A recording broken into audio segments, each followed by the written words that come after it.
Getting this one motion right can help with everything from your body composition goals, body aesthetic goals, digestion, gut health, stress management, core strength, so many things. And today we're going to talk about it. Welcome back to Wellness Big Sis, the podcast. I'm your host, Dr. Kelsey Vick, a board certified orthopedic doctor of physical therapy, a pelvic floor physical therapist, and the owner of the Ella Wellness Sisterhood. And today we're going to dive into more of the pelvic health side of things a little bit by talking about one of my absolutely favorite topics to cover. I don't know, I love it. I think it's super cool. And that is the importance of breathwork, especially breathwork during exercise and breathwork during your own core workout. So if you're a member of the Ella Wellness Sisterhood, you know I am a stickler for breathwork, how we're breathing, how we are inhaling and exhaling throughout certain motions and throughout dynamic movements. And today we're going to dive into why, because it truly is one of the best things you can do for your core strength, your pelvic health, your low back pain, your hip pain, your digestion, all of these things. It is so important. And I don't think we've covered it on the podcast. So I wanted to cover it today because, again, it's one of my absolute favorite topics. And I really do think it is one of those things that can be so simple, but the education surrounding it is very sparse, I think. So we'll cover it today, and I hope that you leave this podcast feeling that much more educated on how to utilize your own breathing patterns, your own breath work to optimize your core strength, your digestion, your gut health, your stress, your bloating, your constipation, all of these sorts of physiological things can be tied back to how we breathe and especially how we're managing pressure during our workouts. So we'll get into it today. I just taught for the Ella Wellness Sisterhood and described this in a little bit of a sneak preview for those of you guys who are podcast listeners, but I have a super exciting program that I'm working on. And again, it won't be out for probably quite a few months because it's going to take a long time to build, but it is one hint about the menstrual cycle, and we utilize breath work in a lot of the workouts. So if you're looking for programs to help guide you during your menstrual cycle and during just in general, your overall cycle throughout the month, then stay tuned because I have an exciting launch coming probably in the new year, but I'm super excited because I'm working on it right now and I'm already planning and prepping and enjoying all of the workouts that are going to be a part of it. So if you want to sign up for the waitlist or the preview, I'll leave that link below. But again, I'm super excited about it.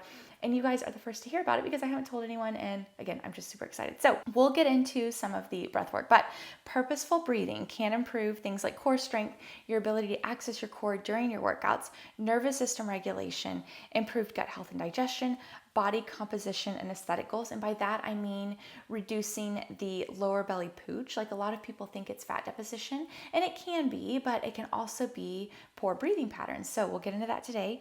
Blood pressure, it also helps pelvic floor health and mobility for all of you guys who are thinking about pregnancy or are in that postpartum phase. This is definitely going to help you. And again, even if you're not, there are so many women I know who are not even postpartum or pregnant or anything who have issues related to their pelvic floors. So this, again, episode's for you. Hip and low back pain and neck pain, sciatica stuff, leaking when sneezing, jumping, normally and postpartum, and then also just overall nervous system regulation and stress management. So breathing touches all of those things, and proper breath work during exercise and beyond can really help with that. So we'll dive into the science today because, again, I think the science of breathing, we'll cover it from an umbrella standpoint, but that's not saying that I won't do a future episode covering more about breathing because it is a super cool mechanism that we have this involuntary control of breathing, but then we also have this voluntary control of breathing on top of that, meaning we can stop breathing when we want to, we can deepen our breaths, we can change the frequency of our breathing, but if certain receptors in our body sense certain things, it can override that and we can override it. So it's just this nice sort of back and forth that it is both an involuntary process where we breathe without thinking about it, but then it's also a voluntary process where we can breathe while thinking about it. So we'll dive into that science today, but we'll also dive into it from like breathing and breath work from a physical therapist perspective, and especially a pelvic health therapist perspective, because I know I probably have a few pelvic health specialists listening to this podcast, and we are all united on this front. And it is just usually it's one of our passions, because I feel like the education is not out there and we like to share it, and we think it's just super cool the way that you can move your body and breathe better to affect all of the things that I just mentioned. So we'll start off with the anatomy of breathing from, again, a sort of macro standpoint. We get a little sciencey, but let me know if you guys want an episode on the actual like physiology of breathing and gas exchange and all of that sort of stuff, because I'd be happy to do a podcast on that, because it really is super duper cool. But for involuntary inhalation and exhalation, that's where we'll get a little sciencey. So that's the breathing that you don't really have to think about, that it's under sort of subconscious control. So it's controlled by our brainstem. It's the primary respiratory control center in our brainstem. So it's the medulla oblongata and the pons primarily. They get signals from chemoreceptors in our carotid arteries and our aortic arteries. Carotid arteries and our aortic arteries send signals via chemoreceptors to our respiratory control center in our brainstem at the medulla oblongata and the pons, and then that controls the muscles of respiration to help with our breathing, depending on what those chemoreceptors are sensing. We also have signals that are sent from our muscles, and then also from our lungs as well, but in general, that's sort of the pathway. And then those chemoreceptors, this is where it gets kind of cool, but it responds primarily to our carbon dioxide levels. So when our carbon dioxide levels get too high, again, respiration is just an exchange of oxygen and carbon dioxide. And so it's weird that you think, okay, I have a lack of oxygen, I want inhalation. But no, it's really, and it does sense that a little bit, but it's really that carbon dioxide level that helps to cue inhalation and exhalation. So again, I think that's sort of getting in the weeds a little bit, but it's super cool. But if our body senses that our blood has too much carbon dioxide in it and too little of oxygen, that's when it'll ramp up ventilation. So we'll become either a more rapid breathing pattern, more shallow breathing pattern. So to try and get in more oxygen and release more carbon dioxide. So that's sort of how the physiology of breathing works from a gas exchange level, from a brain level, all of that.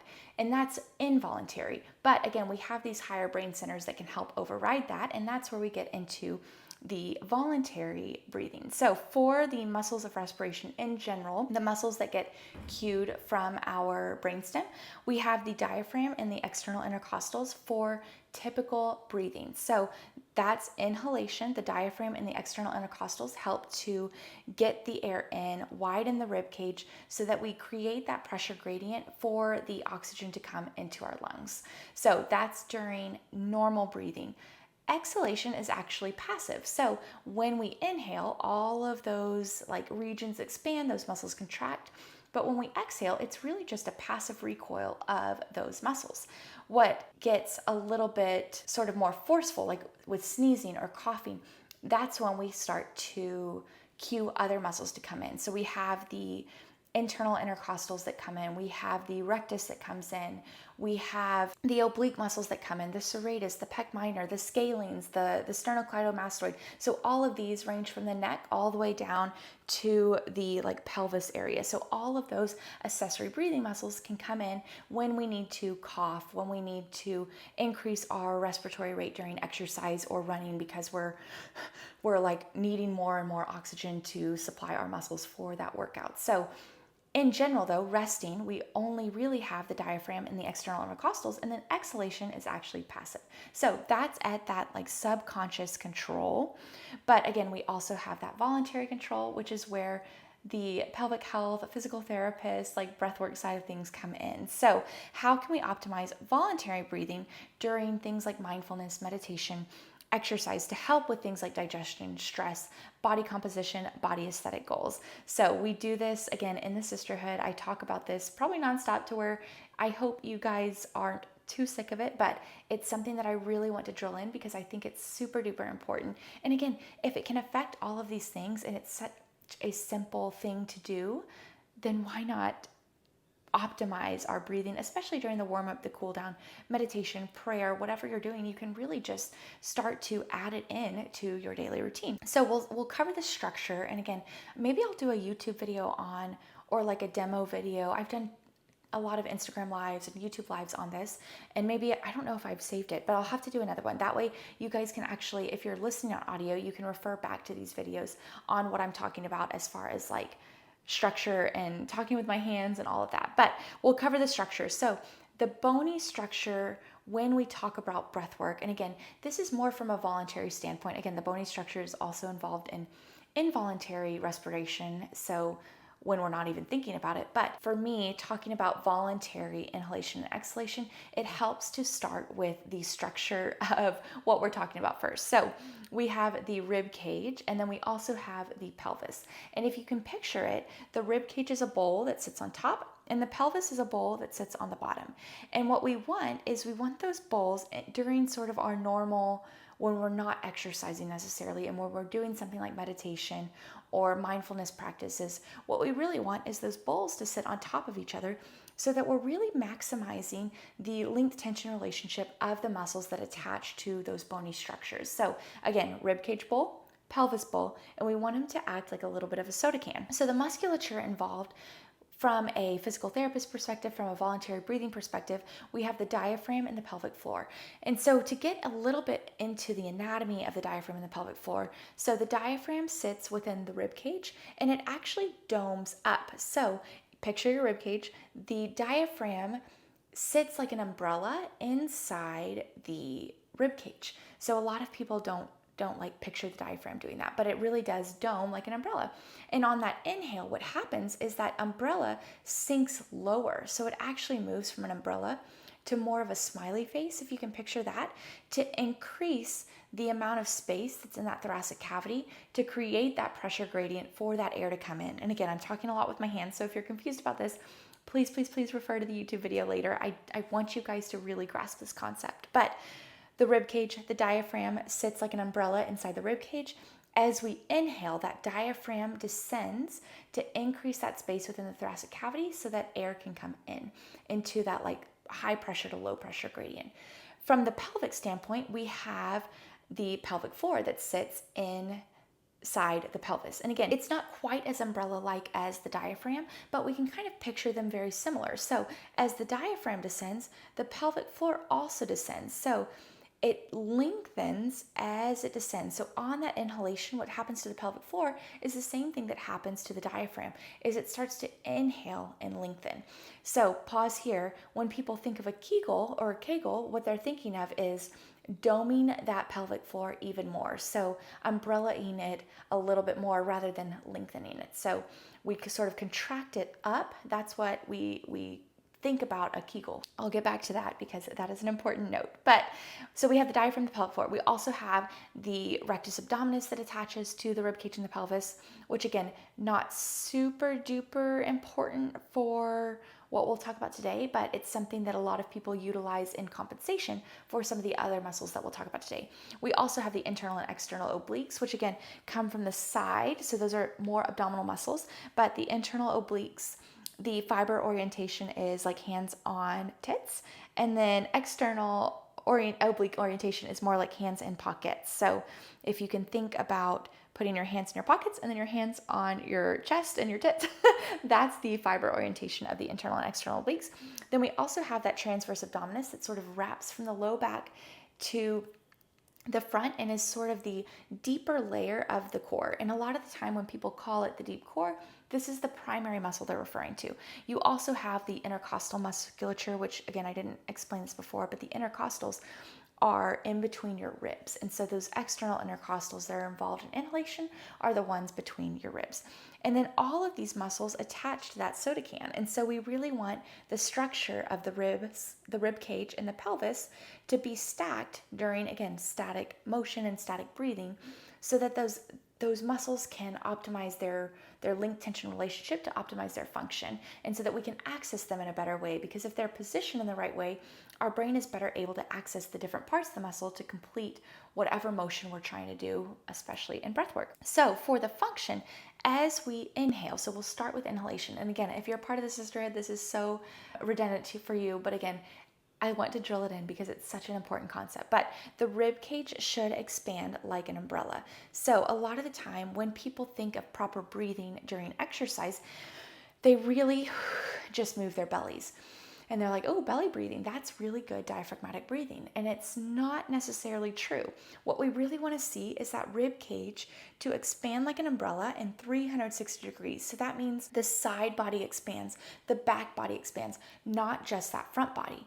So if you think about it in hyperventilation, or when our body is involuntarily cued to send more oxygen in because of the too high of carbon dioxide levels and to basically get carbon dioxide out, we go into this shallower breathing pattern where we start to breathe into our neck, into our upper chest. And what diaphragmatic breathing really does is it pauses all of that, it slows all of that, and it forces us to be more conscious of where we are getting our breath from, where we're sending our breath to. And so think about on that inhalation, that rib cage expanding 360 degrees all the way around. Usually really easy to expand in the front. So I like to focus on expanding through the sides and that back body. It is not just belly breathing, and the neck should stay steady. The musculature, again, we talked about, as we inhale, that diaphragm goes from an umbrella more to a smiley face, and same thing with that pelvic floor, it also lowers. And then again, what happens is those abdominals expand all the way around as we enlarge that rib cage on the inhale. So if that rib cage, again, that bony structure is expanding in 360 degrees, our muscles are also going to naturally expand and lengthen in 360 degrees. As we exhale from the bottom up. So we think, again, I cue this a lot, but we want to think about zipping up from the pubic bone, like you're zipping up a jacket from the pubic bone up to your rib cage, and then wrapping those muscles around, those oblique muscles around like a hug. So zipping up, exhaling from the pubic bone up to your rib cage, those oblique muscles wrap around like a hug, and then finally that rib cage depresses at the very, very end. And so on the inhale, I like to focus on the rib cage because I feel like that's a very tactile thing to understand, inhaling 360 degrees throughout. But on the exhale, the rib cage is really the last thing that we want to move. We want it to sort of finish off that hug. So I like to look at it as a balloon. Our abdominal cavity and our thoracic cavity is like a balloon, right? And so if we're exhaling from the top down, think about pressing the top of that balloon, right? So that's where that exhale is. So if our ribs move first, the bottom of that balloon pooches out. So that can be a contributor to that lower belly pooch that we all are like, golly, I wish I could get rid of this lower belly pooch, which again, organs live down there too. So sometimes it's just genetic, sometimes it is fat deposition, but sometimes it is breathing pattern too, where we're so used to breathing from the top down. Again, think about squeezing that balloon at the top, and all of that pressure goes down into the pelvic floor, that lower part of the balloon, and then also out into that abdominal region, into that lower belly pooch. So what we really want to do is think about allowing that lower abdominal region to exhale first, to really cinch in that area and control that pressure as we exhale up and out. So rather than from the top down. So this is sort of that body composition, body aesthetic response for breath work, for really solid breath work, is we're able to get those abdominals to expand all the way around, and then we're able to use that mind muscle connection and that purposeful exhalation to control our pressure so that it's not going out into that lower belly and creating that sort of like pooched out look. So what this good sort of purposeful breath work does is it activates the pelvic floor in a functional way. So we'll tie this back into Kegels. Kegels a lot of time is more of a forceful contraction of the pelvic floor, and some people need it, but I'd say in general, from a pelvic health physical therapist perspective, most people need more of that relaxation of the pelvic floor. So that's where those inhales come in. And again, that good solid exhale without thinking too much about Kegling or of that pelvic floor, it just naturally helps to activate it with the deeper core of our abdominal region. So that includes that transverse abdominis. If we focus more on the position of that, that's where we can get that functional activation of that pelvic floor. It also allows the pelvic floor to go through a more full range of motion, a full lengthening, and then a sort of co-contraction with that deeper core, those deep core muscles, especially that transverse abdominis. It expands the abdominals again in 360 degrees to help out with that lower abdominal pooch, those body aesthetic looking goals that we all have. Decrease pressure on the pelvic floor and out the lower abdominals by exhaling again from the bottom up rather than from the top down. And again, referring back to that balloon example and thinking of that balloon in your head. If we're exhaling from the top down, we're only going to be putting more pressure into the bottom of that balloon, aka our pelvic floor, and around our abdominals, especially out into the front where we have less resistance, because again, that back is our spine, so we have less resistance. There's more sort of attachment points. There's that linea alba there that is sort of that midline of our rectus abdominis, so that's a little bit of a weaker junction that we can have hernias and different things like that happen too, especially if we're inhaling and exhaling and managing pressure not in the most ideal way. This also allows activation of the deeper core muscles in the right way. If we're focusing on the breath work, if we're focusing on how we're breathing with that really large 360 degree umbrella breath, with that good zipping up exhale, wrapping around those oblique muscles like a hug, we're automatically activating our deep core in the right way. And I know so many people have trouble activating it in the right way. So if we can focus more on the breath work and have, it's still an internal locus like of focus, but we're not necessarily saying, okay, activate the deep core, activate the deep core. We're focusing on something else that activates the deep core a little bit more functionally than me saying, okay, activate your transverse abdominis, or okay, activate your external and internal obliques. Having that breath work as part of it automatically helps to cue that correct contraction of the deep core without you actually having to sense that you're doing it the right way, because a lot of the time that mind muscle connection also takes practice. So we just covered it during static movements pretty much. So I focus a lot on this during breath work, mindfulness, meditation, prayer, but what about during exercise? Because that is the super duper important part. So during exercise, we move in all different directions, right? We can't guarantee that that rib cage bowl is stacked over that pelvis bowl. Think of like a Pilates crunch, right? We're kind of bending backwards, lengthening those abdominals, and then coming back forward, bending back and lengthening. Again, we're trying to get those muscles strengthened throughout a more full range, which is great, but we also have to be careful of that pressure management so that we're not increasing that pressure. Again, think of that balloon, increasing that pressure into the front of our core, into our pelvic floor. We want to keep it all really nice and stable and protected, even when we're going through some of these more dynamic motions. So this is why I am like so passionate about doing the proper breath work before and after workout, and then also inhaling and exhaling at the right times during certain motions and during certain movements, because I have taken a lot of classes from a lot of instructors, and this is like no hate to any of the instructors because I know this is like how they were taught, but some of the time they've cued me in the wrong way to inhale and exhale throughout the motion. And luckily I have this education and knowledge on when to exhale and when to inhale. And so that's what I try and teach people as part of the LA Wellness Sisterhood, is how to best protect their body and optimize muscle function so that they're getting the most out of the workouts, but that they're also protecting themselves from pelvic floor related symptoms, from low back pain, from hip pain, from all of these things that happen that I see as a physical therapist on a day-to-day basis. So when we perform breathing in the right way and with the right focus, we can only help ourselves that much more. So that includes during core work, that includes managing low back pain, again, hip pain, and improving some of that recovery after. So we want the inhales and exhales throughout different parts of the motion to optimize our core function. And there is a very specific way, depending on your goals, to pair inhalations and exhalations with different parts of the exercise. So again, think of a Pilates ball crunch. We aren't going to be able to keep that proper soda can as we bend back over that Pilates ball and then crunch up. That's what we want to help lengthen some of those muscles and really get the right range of motion within those muscles and strengthening within that range of motion. But if you try this out at home when you're not driving or when you're not running or whatever, when you're not listening to this podcast, try bending back over the Pilates ball and then crunching up. Likely you'll notice yourself, in order to crunch up, exhaling to create pressure out to really help you raise up into that crunch, which again is not the way that it's going to be healthy for our cores and our abdominal region and pelvic floor, low back, hips, all of that long term.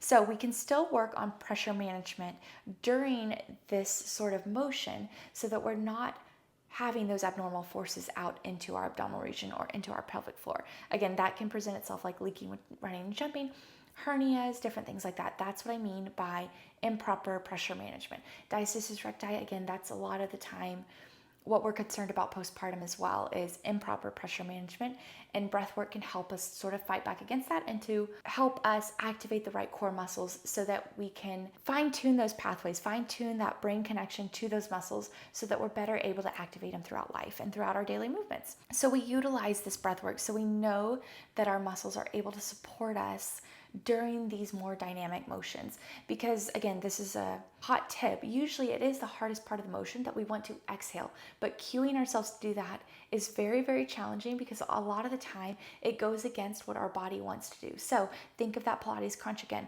Oftentimes what we want to do is we want to exhale on the way back so that our belly goes down. We're really controlling that pressure through the core, and then exhaling throughout the motion, inhaling at the top. Again, so that that exhale is really where that control comes throughout the motion. So I know this is very, very confusing with words, but I don't know, maybe you guys are auditory learners and can really sense what I'm saying and are like, oh my gosh, yes, Kelsey, I'm following. But if you're like me and need more visuals, check out the YouTube, but I also need to do probably like a YouTube live or an Instagram live or whatever, so that you guys can actually see what I'm talking about and to feel a workout where we're actually optimizing our breath work in the right way so that we can feel those core muscles better. So this is just like, again, just dipping our toes into the water of all of this breathwork stuff and all of the benefits that comes with it, because again, it is one of my favorite topics.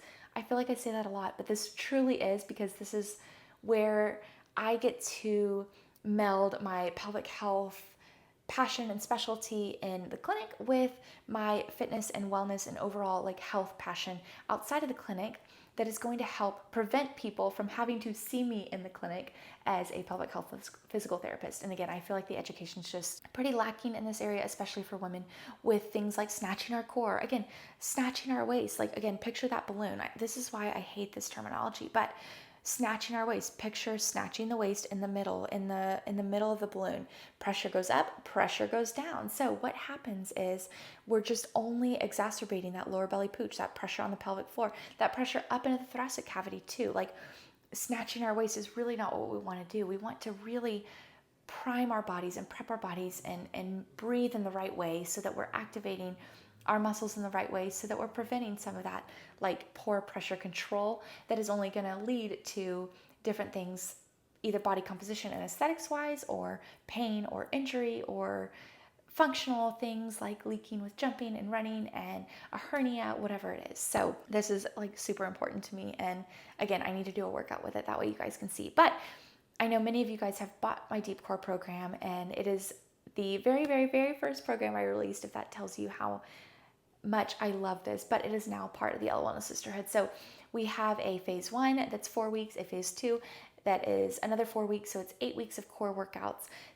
probably 10 to 20 minutes, if I can remember correctly. I remember the longest one being 20 minutes. And again, substantial education sessions. So if you're interested, please message me or email me or comment or whatever, and I'd be happy. I might even link it below. That way you guys have access to it, because I have patients who have bought it, I have friends who've bought it, I've had people I don't even know who've bought it who have messaged me and just said like, hey, anytime I'm feeling weak in my workouts, I always come back to this Deep Core program, and I start from ground one. I start from workout 1 and I really work my way back up through the program to feel that much more confident in my core work. And so that's my hope. I want it to be something that people can come back to and really just set those solid foundations. And so maybe I'll do like another Instagram live, whatever, YouTube workout, where I sort of can demo and show and visually show you guys, because I'm such a visual and kinesthetic learner compared to auditory. But I hope you guys learned a lot about the breathwork component today. Again, I'll leave all the links below for all the different parts of the things that we talked about today. The Deep Core program, again, the waitlist for the menstrual cycle program that I have coming out, again, probably sometime in 2025, if not December 2024, probably 2025 if I had to say a date, but I'll leave all those links below. Please reach out with any questions. Again, this is something that I want to educate on. I want to share knowledge on and how to do it, and I just think it's super duper important. And again, I'm super passionate about it if you can't tell. So thank you guys for joining in for today's podcast episode. And I'll see you guys again on the next Wellness Big Sis podcast episode.